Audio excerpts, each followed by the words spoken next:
"Hey, ma'am, hold it right there."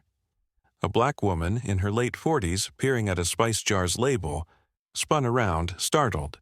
She wore faded jeans, a plain green t-shirt, and a worn cardigan, clashing with the polished supermarket vibe. Her cart held essentials: bread, eggs, a few soup cans. Facing her was a young female cop, mid-20s, blonde hair pulled tight in a bun, her uniform crisp. Officer Laura Bennett's name tag gleamed, but her eyes were sharp with suspicion. Bennett's posture was rigid, her face taut, not like she was on duty but grabbing groceries after a shift. "You talking to me, officer?" the woman asked, her voice calm but tinged with surprise.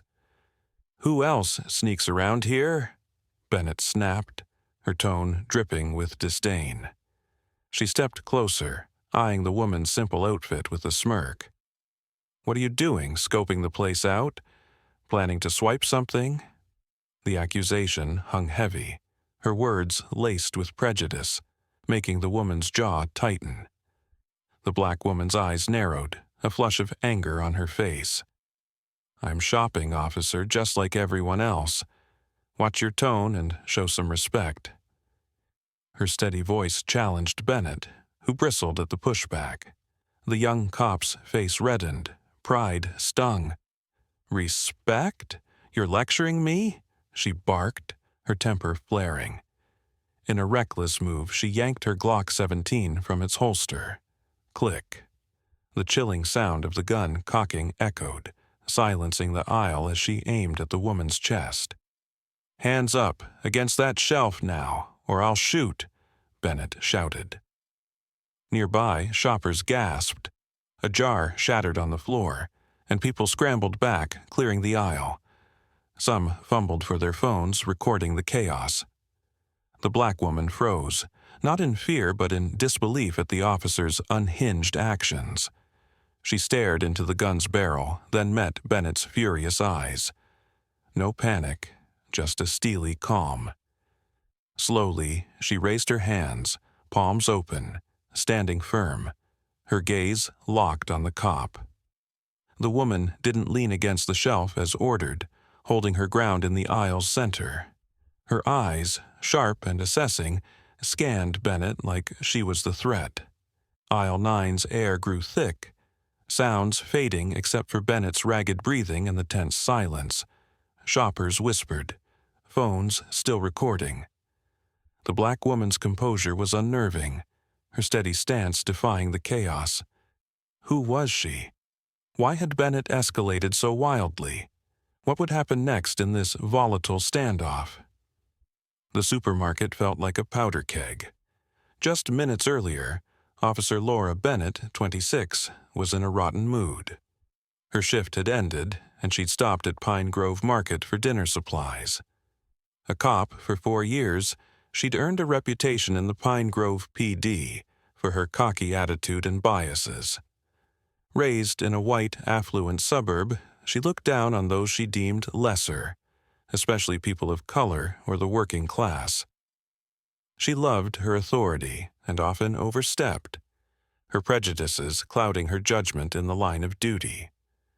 As Bennett wheeled her cart through the aisles, her gaze landed on the black woman in the spice section.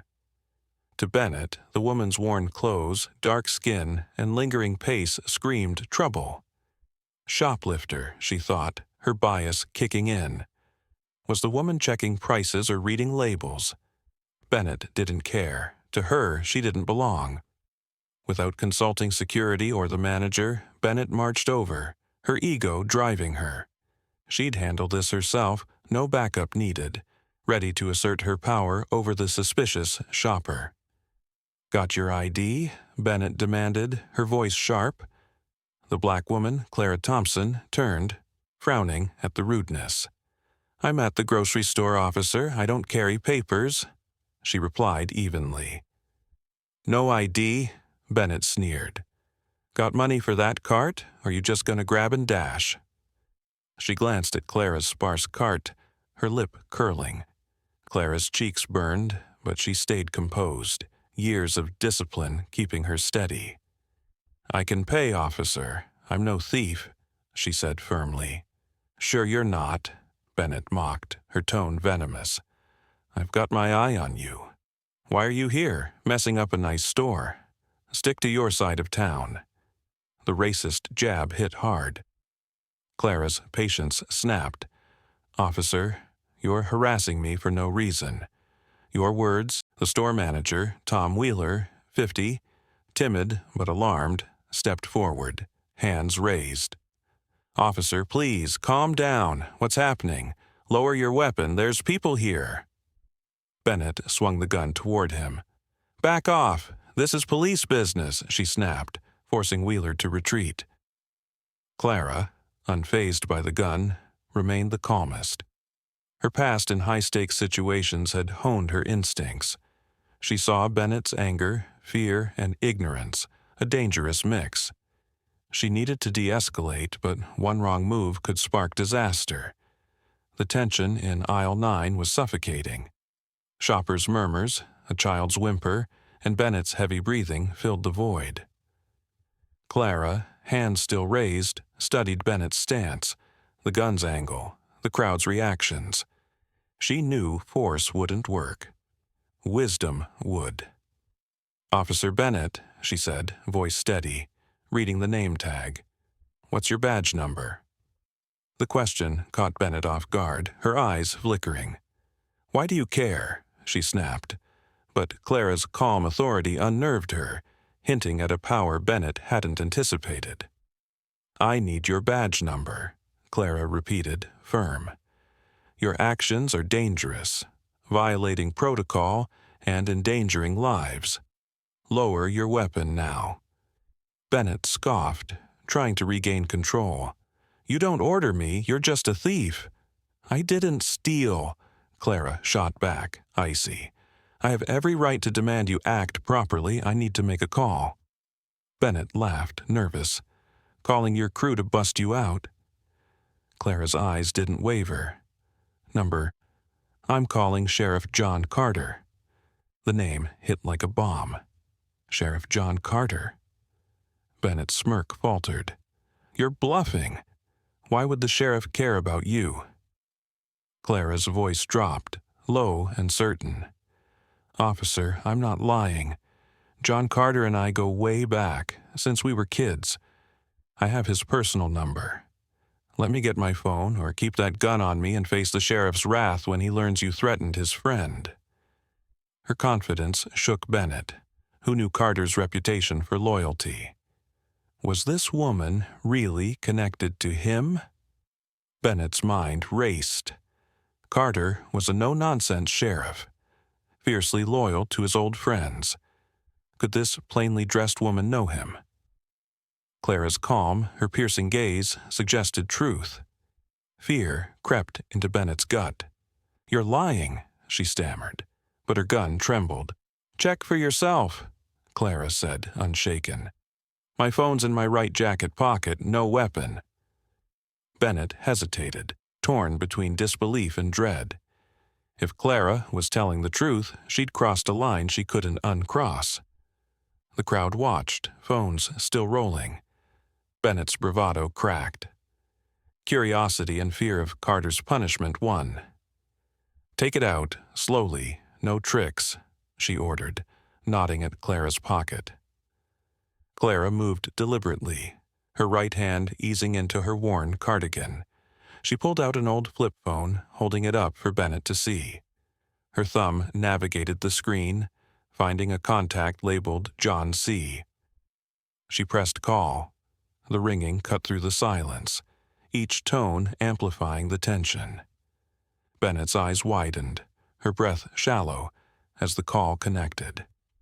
"Carter here," a gruff voice answered through the speaker. Bennett froze, her heart pounding. Clara held the phone, keeping it loud enough for Bennett to hear. "John, it's Clara Thompson," she said, her tone shifting to one of authority. "I'm at Pine Grove Market, aisle 9. Your officer, Laura Bennett, badge number PG472, is pointing a gun at me. Situation's bad. Can you get here fast?" A pause, then urgent noise on the line. On my way, Clara. Hold tight." Clara ended the call, lowering the phone, her eyes never leaving Bennett's. The officer stood paralyzed, face pale, lips quivering. Clara Thompson, Colonel Clara Thompson, Pine Grove's military hero, the first black woman from the town to reach colonel in the U.S. Army. Sheriff Carter's close friend, practically family. Bennett had just insulted her, accused her of theft, and aimed a gun at her, all based on blind prejudice. The realization hit like a freight train, her arrogance crumbling under the weight of her mistake. Bennett's gun felt heavy, her hands shaking. Colonel Thompson," she whispered, voice breaking. "Oh, God, no, it can't be you." Clara's gaze was unyielding, no pity in her eyes. "Lower your weapon, Officer Bennett," she commanded, her voice carrying the weight of decades in command. Bennett flinched, nearly dropping the Glock as she fumbled to engage the safety. Tears streamed down her face, her bravado gone. "I'm sorry. I didn't know." "Please, don't tell the sheriff," she begged, voice desperate. Clara didn't respond, her silence deafening. She stood tall, watching Bennett unravel. No satisfaction crossed her face, only weariness and disappointment at the prejudice that sparked this chaos. The crowd's whispers grew louder, shock turning to anger as Clara's identity spread. "That's Colonel Thompson," someone gasped. "How dare she?" Bennett's world collapsed, her career teetering. Sirens wailed outside, signaling Sheriff Carter's arrival. The standoff was over, but the consequences were just beginning, and Bennett knew she'd crossed an unforgivable line. Sheriff John Carter, 52, stormed into Pine Grove Market, his casual sweatshirt and jeans a stark contrast to his furious expression. 2 officers trailed him, their faces grim. He spotted Clara, safe but stern, and then zeroed in on Bennett, who trembled, gun lowered. "Bennett!" Carter roared, his voice shaking the aisle. "What the hell have you done?" The crowd parted, phones still recording. Bennett's badge and gun felt like anchors, her arrogance now a noose tightening around her future. Carter's eyes blazed as he approached Bennett. "Turn in your badge and weapon, now!" he ordered, his tone icy. Bennett sobbed, hands fumbling as she unholstered her Glock and unpinned her badge. "Sir, it was a mistake," she stammered. "A mistake?" Carter snapped. "You pointed a gun at Colonel Thompson, a hero, in a crowded store. You insulted her, humiliated her." He turned to his officers. "Take her to the station. Internal affairs now. No contact with anyone." Bennett stood frozen, her gun lowered, tears streaming. Clara's calm authority loomed over her. The crowd's murmurs grew hostile, their phones capturing every moment. Sheriff Carter's sirens blared closer. Clara slipped her phone back into her pocket, her movements deliberate, eyes locked on Bennett. The officer's bravado had crumbled, replaced by raw panic. She knew she'd targeted a military legend, Colonel Clara Thompson, based on nothing but prejudice. Her career, her pride, gone in a flash. The supermarket's tension was palpable, justice inching closer. Carter burst into aisle 9, his face a storm of rage and worry. He scanned Clara, ensuring she was unharmed, then glared at Bennett. "You're done, Bennett," he growled, his voice low but lethal. He turned to Clara, softening. "You okay, Clara? Need a doctor?" She shook her head, offering a faint smile. "I'm fine, John, just shaken by her actions." Carter's jaw tightened. "I'm sorry, Clara. This is on us. It never should have happened." He signaled his officers to start crowd control. That evening, Pine Grove PD's Internal Affairs Division launched a priority investigation into Officer Laura Bennett's conduct.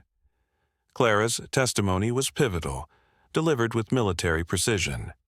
She detailed Bennett's racist insults, baseless accusations, and reckless gun drawing in a packed store. Witnesses, including manager Tom Wheeler, corroborated her account. Cell phone videos, now viral on social media, showed Bennett's aggression and the terrifying moment she aimed at Clara. The clips fueled public outrage, demanding accountability. Bennett's body cam, though audio fuzzy, confirmed the gun incident, sealing her fate. Bennett's personnel file revealed a troubling pattern: multiple reprimands for unprofessional conduct and complaints about biased remarks. Past incidents, though minor, were swept under the rug, signaling the department's leniency. The internal affairs probe was relentless, driven by public pressure and Carter's fury. Evidence piled up: witness statements, viral videos, and expert analysis of Bennett's excessive force. Her actions violated every protocol: abuse of power, racial bias, and reckless endangerment. The conclusion was unanimous: termination and referral to the district attorney for criminal charges. Sheriff Carter signed Bennett's dismissal order without hesitation, his signature heavy with resolve. He met personally with D.A. Susan Rivera, vowing full cooperation to ensure justice. The Pine Grove DA's office reviewed the case meticulously: videos, testimonies, and Clara's account. They filed 3 charges against Bennett: second-degree assault with a deadly weapon for aiming at Clara, reckless endangerment for risking lives, and official misconduct for abusing her authority. The racial motive, though not a separate charge, was flagged as a key factor for trial.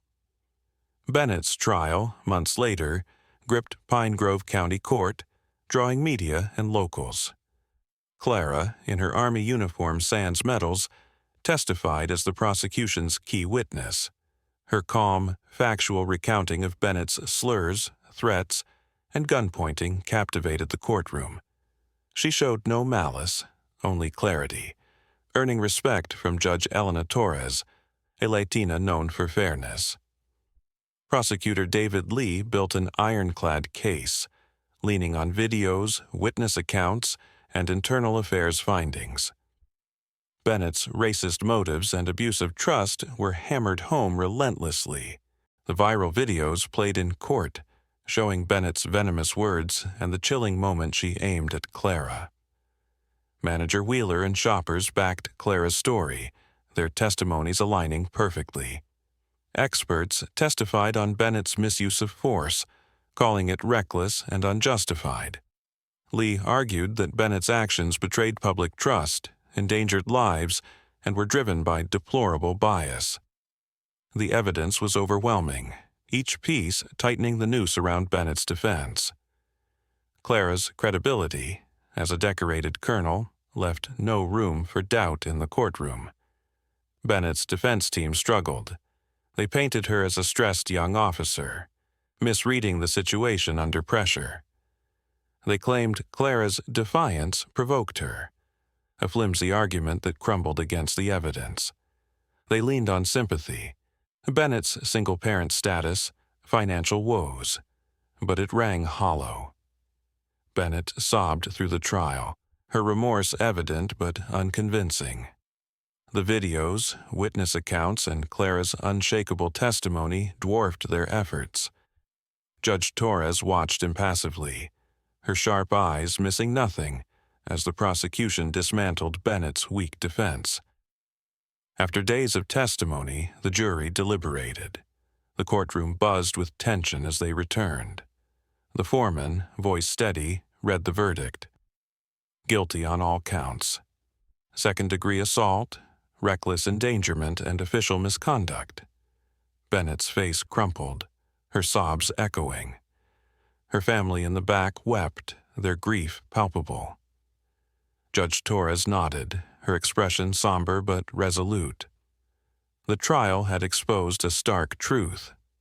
Bennett's prejudice and power abuse had no place in law enforcement. Sentencing loomed, and justice felt closer than ever. Sentencing day arrived. the courtroom heavy with anticipation. Bennett stood, trembling, before Judge Torres. The judge reviewed the case file, her voice measured. "Miss Bennett, you were entrusted to protect, yet you let bias and rage guide you. You endangered lives, targeting Colonel Thompson for her race and appearance." She acknowledged Bennett's remorse and clean record, but stressed the gravity of her actions. "Your conduct shook public trust and demands accountability." The room held its breath, awaiting the final ruling. Judge Torres continued, "Considering the evidence, the victim's impact, and your potential for reform, I sentence you to 18 months in prison." Gasps rippled through the court. Some felt the term light, but it was a real consequence for a former cop. Bennett swayed, tears falling, as bailiffs cuffed her. Her family's cries pierced the silence. The sentence underscored the law's stance. Abuse of power and racism wouldn't be tolerated. Justice, though imperfect, had spoken, and Bennett's fall was complete. The 18-month sentence stunned Pine Grove, sparking debates. For some, it was too lenient. For others, a fair balance. Sheriff Carter, grim but resolute, saw it as a wake-up call. He launched reforms, mandatory bias training, stricter hiring screenings, and zero tolerance for misconduct. Body cams were enforced rigorously, and internal affairs tightened oversight. Carter met the community, apologizing to Clara and vowing a fairer PD. The incident, though painful, became a catalyst for change, with Clara's dignity at its core. Clara took the verdict calmly, finding no joy in Bennett's punishment. Justice, she felt, was served adequately. She resumed her life in Pine Grove, unfazed by the ordeal. At veteran events or coffee with Carter, her warmth endured. Their friendship, forged in shared values, grew stronger. Clara shunned media spotlight, letting her actions speak. Her quiet courage in Aisle 9 became legend, inspiring locals. She symbolized resilience, standing tall against injustice, her composure a beacon of strength in turbulent times. The Pine Grove PD faced intense scrutiny post-trial. Carter's reforms aimed to rebuild trust. Training emphasized de-escalation, cultural sensitivity, and accountability. Recruitment now probed for biases, and disciplinary actions were swift. Community forums invited input, fostering transparency. Clara's case, amplified by viral videos, forced the department to confront its flaws. Carter's apology to Clara was public, heartfelt. He praised her restraint, vowing to honor her by ensuring no repeat. The department's culture shifted, prioritizing service over power, with Clara's ordeal as the turning point. Bennett's imprisonment marked a sobering lesson. Her actions, driven by prejudice, cost her career and freedom. The viral videos, replayed endlessly, became a cautionary tale for law enforcement. Pine Grove's residents, once divided, rallied for reform. Clara's grace under pressure galvanized them, her story a call for equity. Carter's leadership, backed by Clara's quiet support, steered the town toward healing. The supermarket incident, though tragic, sparked a movement, proving one woman's strength could reshape a community's values and future. Clara's legacy grew quietly. She didn't seek fame, but her story spread, earning admiration. At a veterans event, locals thanked her for exposing Bennett's bias. She nodded, humble, redirecting praise to the community's resolve. Coffee with Carter remained a ritual. Their talks now focused on reform. He credited her for the PD's overhaul. Clara, ever grounded, saw it as a collective win. Her calm in Aisle 9 wasn't just survival. It was a stand for justice, resonating far beyond Pine Grove. The trial's ripple effects reached beyond Pine Grove. National outlets covered Clara's story, spotlighting systemic bias in policing. Activists cited her case in reform campaigns. Pine Grove PD's changes became a model, with Carter invited to speak at conferences. Clara, though, stayed out of the limelight, content with her routine. Her encounter with Bennett, once a flashpoint, now fueled progress. She'd turned a moment of hate into a catalyst for change, her dignity a quiet but powerful force. Pine Grove's community grew tighter post-incident. Town halls saw record turnout, residents demanding accountability. Carter's reforms, like stricter body cam rules, restored some trust.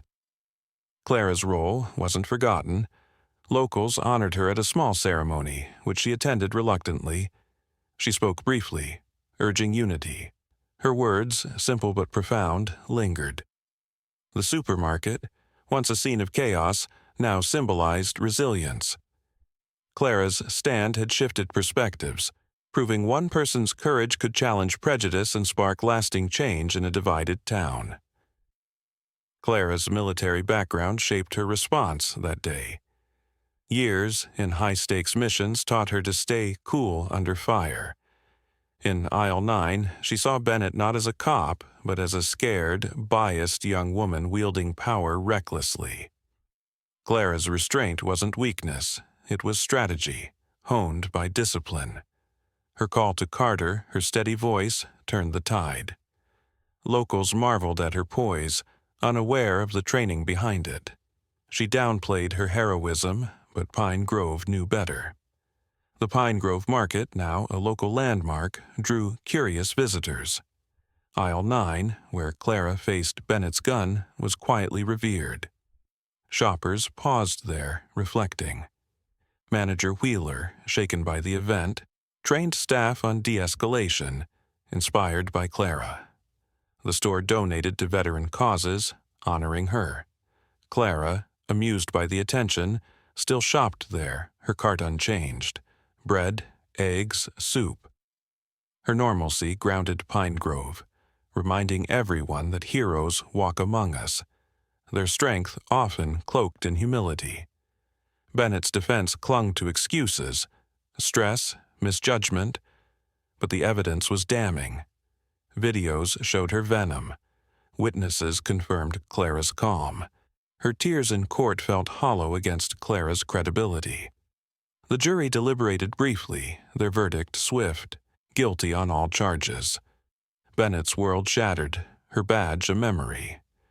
Judge Torres' gaze was stern, unmoved by sob stories. The trial exposed a truth. Power misused, fueled by bias, had no place in Pine Grove. Clara's testimony, steady and factual, had sealed Bennett's fate, justice prevailing. Sentencing day gripped the courtroom. Bennett, frail and tearful, faced Judge Torres. The judge's voice was grave. "You betrayed your oath, Miss Bennett, endangering lives with prejudice." He noted her remorse, but stressed accountability. 18 months imprisonment, he declared. Bennett's family wailed. She nearly collapsed. The term, though debated, was a clear rebuke of her actions. Handcuffed, she was led away, her fall a warning to others. Clara watched silently, her face unreadable, satisfied that the law had spoken, however imperfectly. The sentence rocked Pine Grove, igniting talks on reform. Sheriff Carter, resolute, tightened PD policies. Bias training became mandatory, hiring stricter, misconduct punished swiftly. Community trust, battered by Bennett's actions, slowly mended through Carter's transparency. Clara's ordeal, captured in viral clips, drove change. At a town hall, Carter apologized again, praising Clara's grace. She nodded, humble, her presence a quiet force.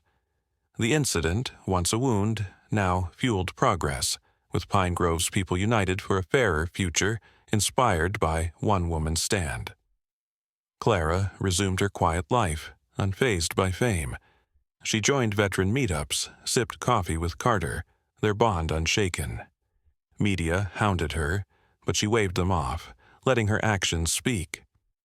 Her courage in Aisle 9 became folklore, a tale of dignity under fire. Locals revered her, not as a hero but as one of them, her strength rooted in humility. Clara's story reshaped Pine Grove, proving resilience could turn pain into purpose, her legacy etched in the town's heart. Pine Grove PD's overhaul gained national notice. Carter's reforms, rigorous training, body cam enforcement set a standard. He credited Clara, whose poise exposed systemic flaws. She shunned the spotlight, but her impact lingered. At a veterans' dinner, locals toasted her, though she deflected praise. Her call to Carter that day, calm amid chaos, had shifted history. Pine Grove, once shaken, now stood prouder, its police and people aligned for equity. Clara's stand, born of discipline, became a beacon for justice everywhere. The supermarket, now a symbol, drew reflective visitors. Aisle 9, where Clara faced a gun, held quiet reverence. Manager Wheeler, changed by the event, championed fairness, inspired by Clara. The store supported veteran causes, a nod to her. Clara, unbothered by the lore, shopped there still, her cart simple. Her normalcy grounded Pine Grove, a reminder that heroes don't need capes, just courage. Her story, shared in whispers, taught that one voice, steady and true, could dismantle prejudice and spark change. Clara's military past explained her calm. Decades' intense missions honed her instincts. She saw Bennett's rage as weakness, not authority, and countered with precision. Her call to Carter wasn't desperation, it was strategy. Locals, unaware of her training, called her superhuman. She just shrugged. Her strength, forged in service, turned a volatile moment into a triumph of reason. Pine Grove cherished her not for medals, but for her resolve. A quiet warrior whose stand in Aisle 9 redefined their community's soul. Carter and Clara's coffee chats grew deeper, their shared fight for justice binding them. He called her the department's conscience. She laughed, insisting it was teamwork. Pine Grove's reforms, sparked by her ordeal, spread to other towns. Clara, ever private, let the story grow without her. Her dignity that day, hands raised, voice steady, became a parable of strength.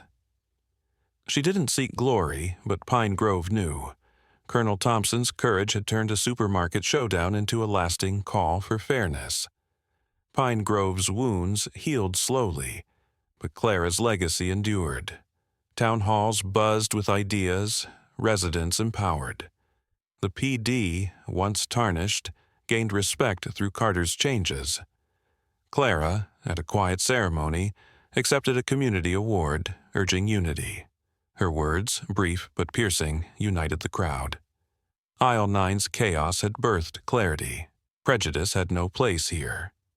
Clara's life, veteran events, simple errands, remained unchanged, but her impact was seismic, a testament to how one woman's resolve could reshape a town's future.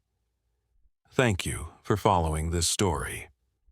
Clara's stand in Pine Grove Market, a fleeting moment, sparked a movement.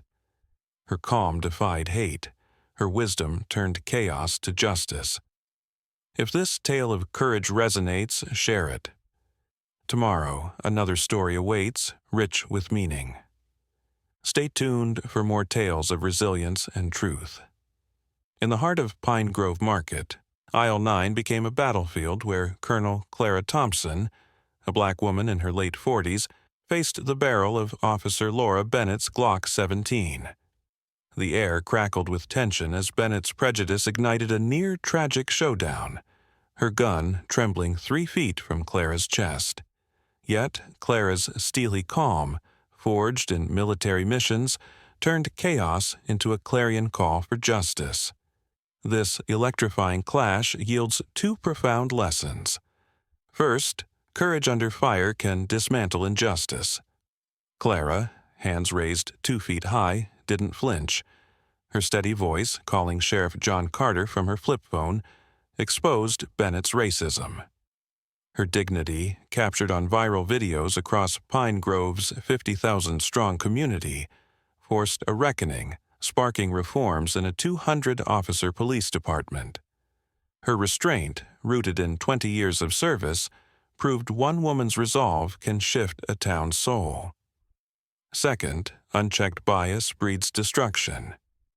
Bennett, a 26-year-old cop, let her suburban upbringing fuel contempt for Clara's worn jeans and dark skin, misjudging her as a thief in a 10,000-square-foot supermarket. Her reckless draw, endangering 30 shoppers, cost her badge and 18 months in prison. The trial, watched by 500 locals, laid bare her abuse of power, her sobs drowned by justice's weight. Pine Grove learned, prejudice, left to fester, can torch careers and trust. Clara's stand, 5 minutes of defiance, became a beacon, her legacy etched in 10 community forums and 15 new PD policies. As sirens faded and Aisle 9 returned to normalcy, her story thundered.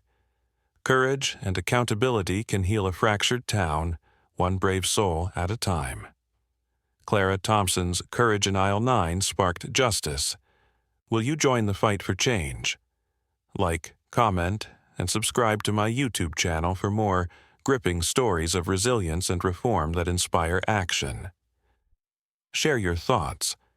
How can we combat prejudice in our communities? Every click fuels our mission to deliver powerful lessons, like Clara's stand, to Pine Grove and beyond. Don't miss out. Join now for more transformative tales.